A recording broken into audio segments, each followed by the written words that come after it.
D'accord, alors je suis tombé sur Gian Florio, vraiment par hasard. Je ne suis pas un spécialiste de littérature anglaise,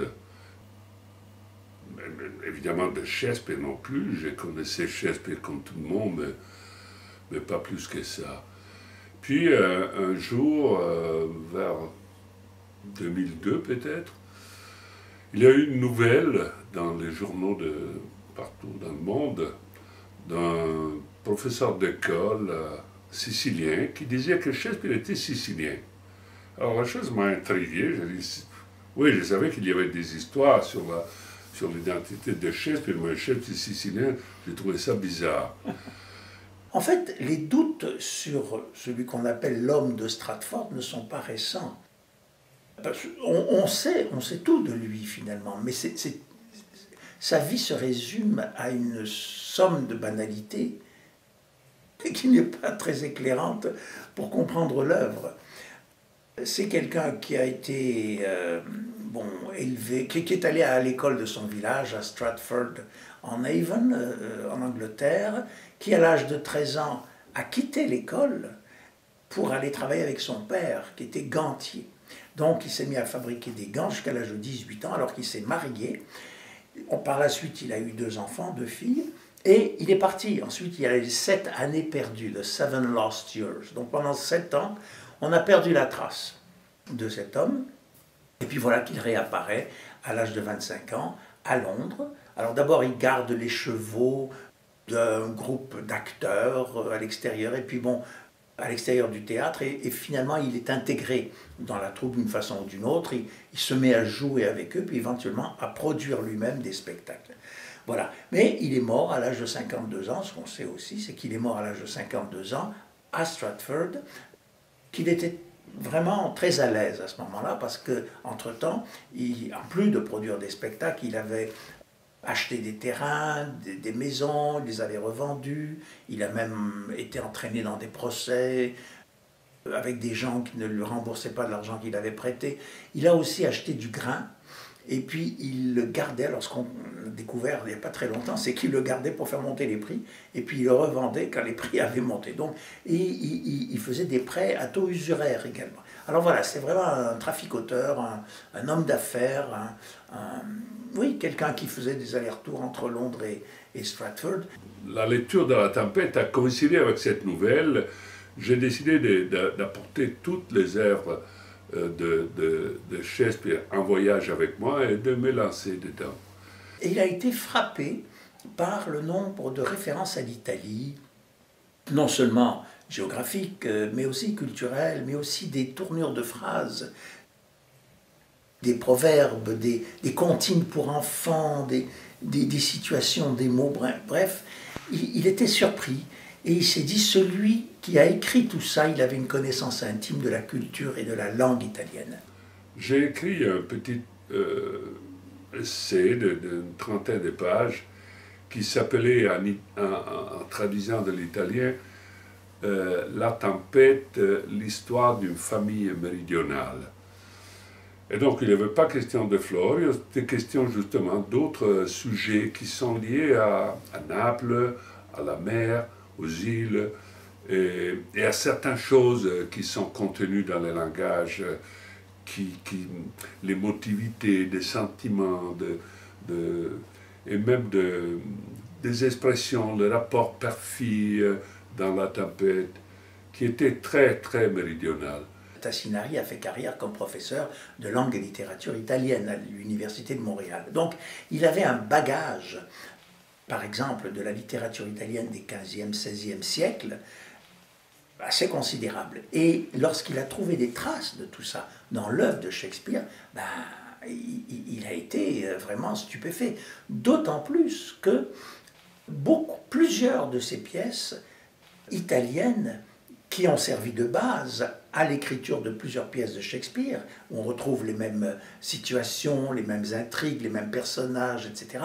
Plusieurs de ces pièces n'avaient pas encore été traduites en anglais à l'époque. Alors, Tassinari a découvert que a découvert ce fait et il s'est dit la personne qui a écrit tout ça a dû les lire en italien, forcément. Alors il y a même un chercheur, il n'y a pas très longtemps, qui a dit que même lorsque ces pièces étaient traduites déjà en anglais, eh bien la version de ces pièces utilisée par l'auteur de ces œuvres, donc Shakespeare, était différente de celle qui était disponible en traduction. Autrement dit, l'auteur était retourné à l'original.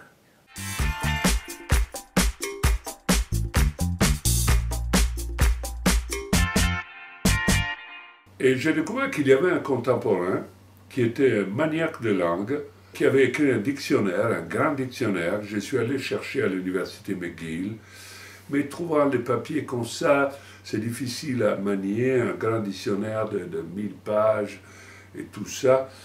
Je ne veux pas tout de suite embarquer dans l'histoire de Florio. Là, c'est la première page du dictionnaire italien-anglais de John Florio, paru en 1611, sous le titre New World of Words.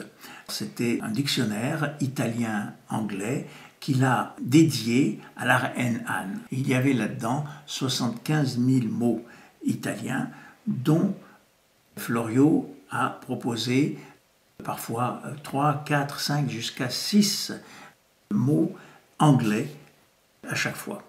Donc en tout, il y a plus de 150 000 mots anglais et à plusieurs occasions, Florio a été obligé de forger des nouveaux mots qui n'existaient pas en langue anglaise. Il les a forgés pour qu'ils entrent dans le vocabulaire, donc pour enrichir la langue anglaise de toutes ces expressions, ces mots qui venaient d'Italie.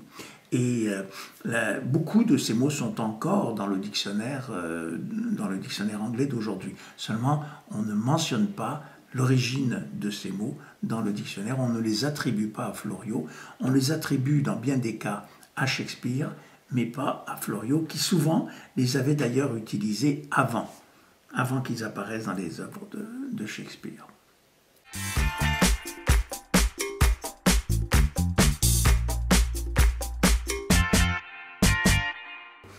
Il a fallu que je lise la biographie de lui, écrite par une Anglaise en 1934, et là c'était transparent. C'était évident que ces types ne pouvaient pas être étrangers à l'ouvrage de Shakespeare, parce qu'il y avait déjà trop de points communs. Donc, John Florio est un personnage absolument historique, avec une naissance, une mort, même si à sa mort il a été jeté dans une fosse commune, mais on sait bien qu'on connaît tout sa vie. John Florio est un linguiste juif italien, né à Londres en 1553. C'est-à-dire juif, c'est son père qui était d'origine juive et dont les parents se sont convertis au catholicisme. Alors, John Florio passe pour avoir été l'apôtre de la Renaissance en Angleterre à l'époque de Shakespeare. C'est d'ailleurs le titre de la première biographie qui lui est consacrée en 1924. John Florio, apôtre de la Renaissance en Angleterre. Et donc, ce qui est intéressant, c'est de savoir quel rôle il a joué dans la question shakespearienne. Les parents de Michelangelo Florio étaient juifs. Ils ont été obligés de renier, d'abjurer leur foi juive et se convertir au catholicisme. Michelangelo Florio a fini par devenir un frère franciscain, mais après plusieurs années, eh bien, il a renié l'Église de Rome, il a même fait de la prison, il a dû s'évader et il s'est converti de nouveau, il est devenu un pasteur protestant et c'est à ce titre qu'il est arrivé en Angleterre, où les Anglais évidemment l'ont accueilli à bras ouverts comme un martyr de la réforme italienne, parce que dans le nord de l'Italie, il y avait toute une communauté de réformistes qui ont renié l'Église de Rome.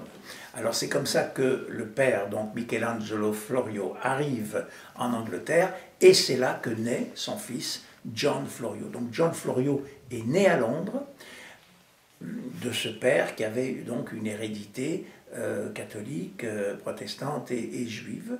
Mais à l'âge de 2 ans, la famille a dû fuir l'Angleterre et s'exiler de nouveau. Le thème de l'exil est très présent d'ailleurs chez Shakespeare. Toute la famille a dû s'exiler de nouveau et le petit John a été élevé à Sollio, dans ce qui est aujourd'hui la Suisse italienne. Alors il est allé à l'école, il a étudié la théologie, évidemment, il a appris le français, l'allemand, l'italien, bon, etc. Et c'est seulement à l'âge de 18 ans que John Florio, et probablement avec son père, enfin toute la famille, a de nouveau déménagé en Angleterre. Parce qu'entre-temps, la reine catholique, Mary Stuart, qui les avait forcés à fuir l'Angleterre, avait quitté sa charge. Donc, de nouveau, les protestants étaient bien accueillis en Angleterre. Alors, aussitôt que John est arrivé, il avait à peu près 18 ans, en Angleterre, tout de suite, il a été introduit à la cour par son père, et il est tout de suite devenu précepteur des enfants de la reine, précepteur des enfants de l'ambassadeur de France, enfin, et puis il a étudié à Oxford, et puis il a enseigné donc le français, l'italien, il est devenu l'historiographe de la cour et même le secrétaire particulier de la reine Anne d'Écosse, qui était la reine de l'époque, et il est resté secrétaire de la reine pendant 16 ans, jusqu'à la mort de sa reine. C'est de là que je suis parti. Quand j'ai lu la biographie de John Florio il y a 80 quelques années, publiée par une jeune anglaise, britannique, qui faisait avec ça son doctorat, tout de suite est né les soupçons de quelque chose qui ne marche pas dans cette histoire. Parce qu'elle, à la fin de sa biographie de John Florio, dans 2 pages consacrées au rapport de Florio avec Shakespeare, elle dit, écoutez, le rapport entre Shakespeare et Florio, ce n'est pas vraiment le sujet de ce livre, parce que ça serait aussi un peu controversé d'en parler, mais je me réserve de reprendre le sujet dans un autre livre. Donc ça, c'était en 1934. Elle est décédée dans les années 80. Elle n'a plus parlé de ce livre, rien n'est sorti. Et personne dans l'ambiance, en tout cas dans le monde universitaire, depuis, a dédié une monographie à John Florio.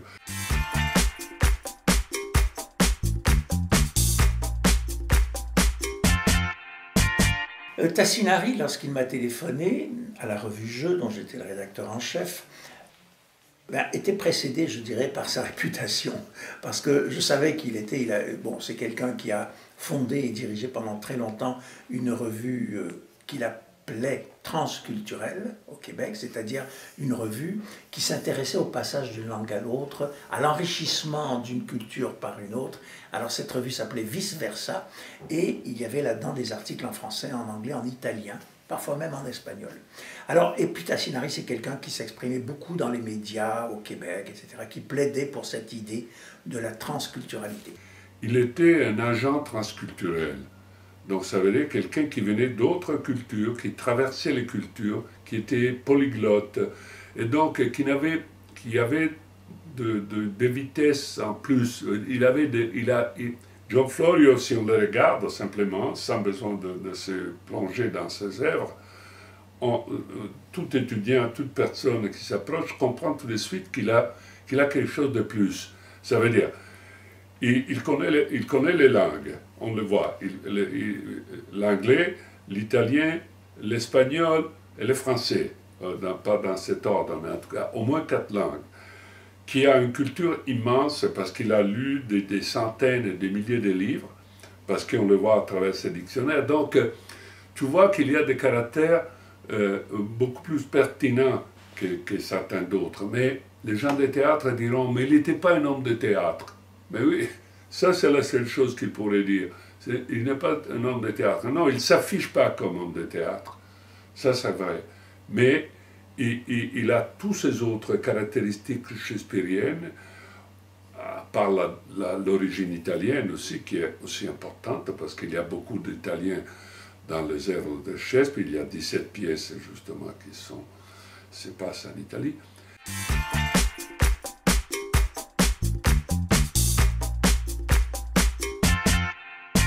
Ce qui nous a mis sur la piste des références italiennes chez Shakespeare, c'est surtout ce livre, The Shakespeare Guide to Italy, écrit par un Américain du nom de Richard Paul Rowe.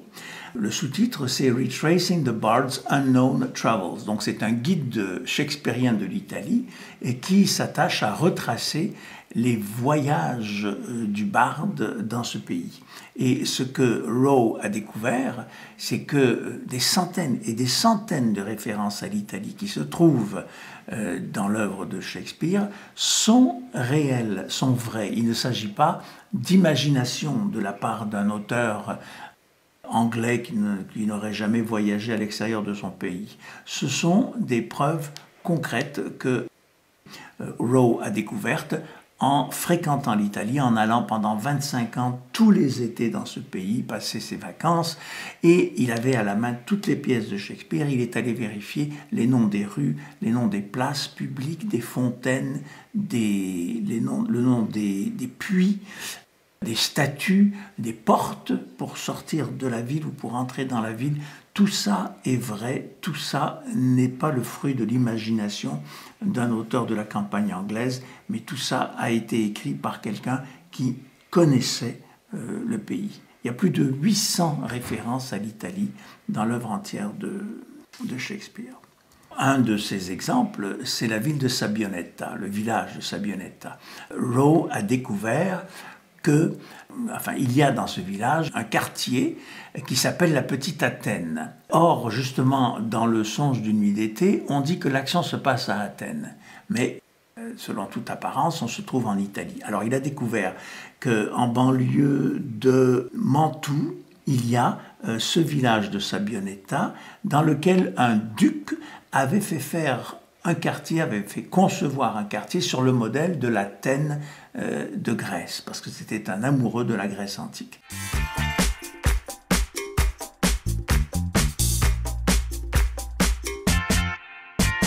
Certainement, la naissance des masques, ça veut dire de ces représentations théâtrales à la cour qui étaient faites de musique, un peu d'opéra et de théâtre. Florio, on n'a rien d'écrit qui nous dit ça, mais c'est lui, une fois qu'il était entré à la cour, c'est lui qui fait venir Ben Jonson et son beau-frère ami Samuel Daniel à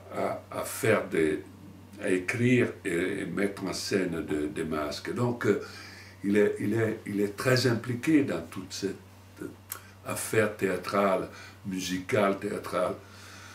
Et puis, l'homme de Stratford vient de la campagne, où on parlait les dialectes, qui n'étaient pas la même langue qu'on parlait à Londres. Et puis, il n'a rien fait, il n'est pas juste... donc, si est un acteur, qu'on présente ça comme s'il y avait vraiment un titre de noblesse théâtrale, mais il est devenu acteur en s'impliquant dans une culture théâtrale qui venait de naître. Donc, il n'y avait pas d'école, il n'y avait pas de maître aussi. Donc, la chose n'est pas dire que Shakespeare est un homme de théâtre, c'est vrai, mais c'est Shakespeare qui a fait le théâtre. Avec Florio, Shakespeare se trouve à être à l'origine de cet épanouissement culturel et même théâtral, linguistique. Et en tout cas, généralement, c'est l'acteur principal de cette révolution du langage et du théâtre. À différence de ce qui arrive avec avec l'histoire de Stratford. Oui, évidemment, c'est toujours la même l'œuvre, la même, mais la généalogie n'est pas la même. Shakespeare se retrouverait comme quelqu'un qui a suivi une mode. Avec Florio, c'est les débuts de la mode. Les théâtres avaient été tous fermés, donc on venait de rouvrir les théâtres. Alors tout de suite, ça a été une explosion, ça a été une activité intense de la part des écrivains, de la part des producteurs, des acteurs, des troupes ont commencé à fleurir un petit peu partout, et des salles aussi à fonctionner. Cependant, être auteur de théâtre n'était pas une activité très en vue.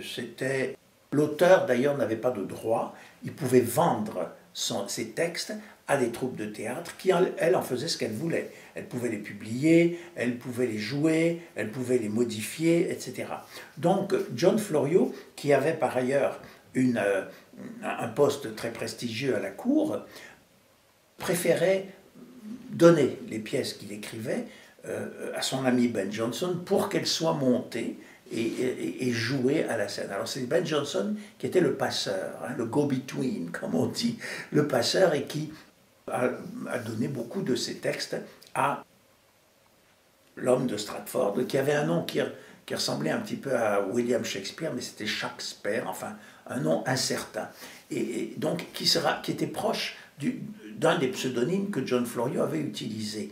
Il avait utilisé le pseudonyme Shakespeare, qui veut dire remue la lance ou remue la plume, par métaphore. Hein. Donc il a écrit d'ailleurs dans un texte qu'il voulait remuer sa lance contre l'ignorance du temps. Voilà, shake the spear. Quand Shakespeare avait 10 ans ou 12 ans, ouvre la première salle de théâtre. Alors donc, le théâtre était nouveau. C'est une nouveauté. Il n'y avait pas une tradition la première pièce, peut-être, c'est écrite, mais représentée. Les premières pièces des années 60, il y a des choses, de la comédie, semblable à celle qui se passait sur le continent. Ça commence à cette époque, donc il n'y a pas une tradition. Donc ça veut dire que la chose est spontanément, c'est comme la musique, on n'a pas besoin d'école de musique pour commencer à jouer la flûte. Je veux dire, on fait de la musique dans les rues, des temps immémoriaux. Alors, mais le théâtre, c'est un peu comme ça. Mais évidemment, il y a eu l'influence du continent. Et qui pouvait apporter davantage, sinon des gens qui venaient de ces cultures-là. Et donc, père et fils Florio sont vraiment responsables de plusieurs choses. Même avant de devenir Shakespeare, Florio, d'être reconnu comme Shakespeare, il faut dire que lui et son père ne sont pas les seuls, mais ils ont apporté l'usage de proverbes très vastes, 6000 proverbes importés d'Italie.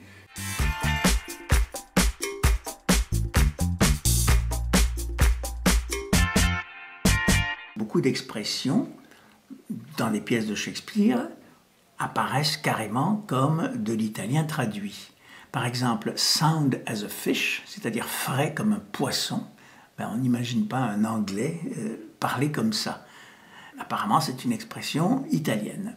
Ou bien, dans une autre pièce, on trouve « Excellent, I love long life better than figs ». J'aime la vie longue mieux que les figues. Or, il n'existait pas de figues en Angleterre, personne n'avait vu de figues.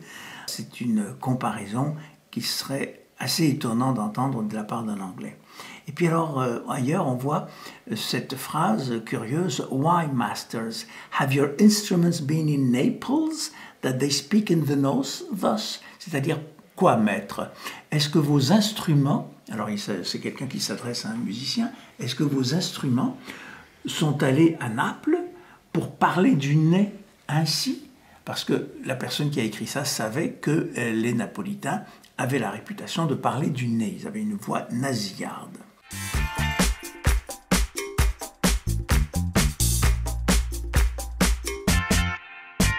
Il y a aussi cette autre composante qui est un philosophe napolitain, qui est Giordano Bruno. dans la formation de cette intelligence percutante et profonde de Shakespeare. Il n'est pas le seul, c'est un génie, mais il y a des aliments. Les aliments Montaigne, l'aliment Bruno et l'intelligence qui est diffusée dans la Bible. Il faut aller la chercher, mais la Bible est une mine de ça, c'est sûr. Voilà la statue de Giordano Bruno qui se trouve à Rome. Bruno a été brûlé par l'Inquisition, mais quelques années auparavant, il s'est retrouvé à Londres et il a logé 2 ans et demi dans la résidence de l'ambassadeur de France à Londres, et justement en même temps que John Florio. Florio était le précepteur des enfants de l'ambassadeur, le duc de la Mauvisière, et donc Bruno et Florio se sont beaucoup influencés l'un l'autre. Il y a par exemple dans l'œuvre de Bruno un personnage qui s'appelle Florio, et quant à Florio, il a emprunté beaucoup à la philosophie de Giordano Bruno, et on trouve dans les pièces de Shakespeare justement traces de cette influence de Bruno. Pour les Anglais ne connaissent pas vraiment Bruno, ils ne trouvent pas que c'est un personnage important. Il n'est même pas traduit d'ailleurs en anglais à cette époque. Donc Bruno est un personnage tout à fait mineur, alors qu'en réalité son influence sur Florio et par là sur Shakespeare est considérable.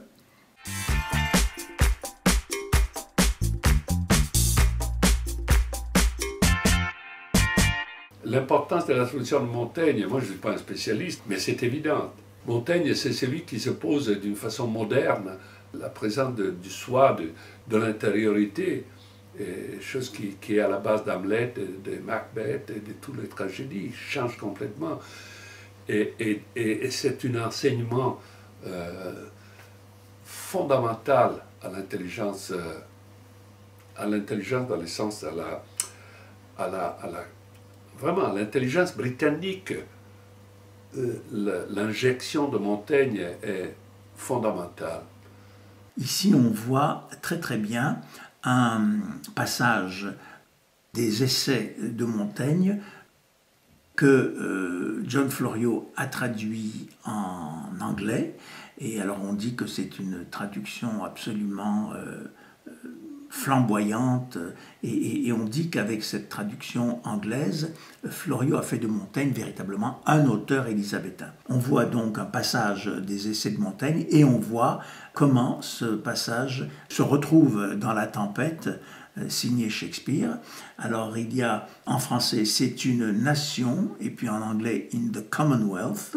On voit aucune espèce de trafic, et puis en anglais no kind of traffic. On voit nul nom de magistrat, en anglais no name of magistrate. Nul usage de service, de richesse ou de pauvreté, riches, poverty, and use of service, contrat, succession, contract, succession, etc.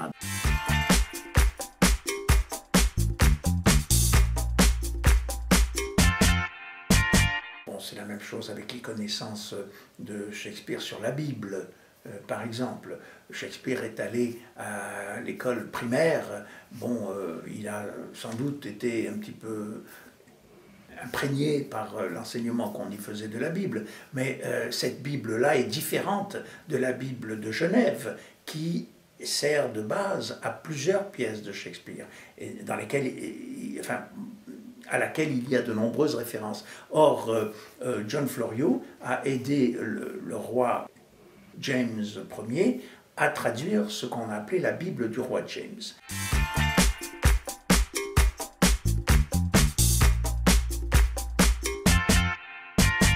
Enfin, c'est une boutade, c'est une blague en forme de formule algébrique que propose Lamberto Tassinari pour comprendre le phénomène Shakespeare-John Florio. Alors il dit William Shakespeare, WS, égale la Bible, plus Montaigne, plus Bruno, plus langues européennes, plus English language, EL, multiplié par John Florio. Alors voilà l'équation qui explique finalement d'où vient l'œuvre de Shakespeare.